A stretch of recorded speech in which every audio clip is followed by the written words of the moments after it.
जगतकु एड़े प्रेम ईश्वर करिले से आपणा द्वितीय पुत्रंकु देले नर बेशे प्रभु जीशु जगते आसिले हम पाप अंगे नहीं तुसे बलि हेले जे करे विश्वास न होई विनाश अनंत जीवन पाइब बंधु एक कथा विवेचना। प्रभु श्रीकृष्ण को बहुमूल्य नाम रे आपन को शुभेच्छा।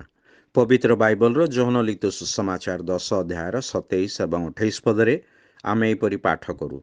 मो मेष सबु मोहर स्वर शुणंती ओ मु सेमानकु जाने आउ सेमाने मोहर पछे पछे चालंती पुणी मु सेमानकु अनंत जीवन दिए आउ सेमाने कदापि केबे हे विनष्ट हेबे नाही पुणी केही मो हस्तरु सेमानकु हरण करिब नाही। प्रभु यीशु कहिले मु उत्तम मेषपालक मेषगुड़िक निमंते आपणा प्राण दियंती।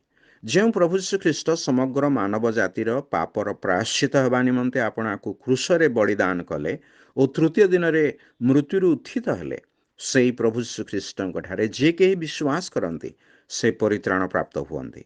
प्रभु श्री ख्रीष्ट तांकर मेषपालक हुअन्ति और से प्रभुंकर मेष होई जाती। प्रभु कहती जे तांको मेष माने तांको स्वर शुणती अर्थात एठारे प्रभु एक प्रभेद दर्शाउछन्ति।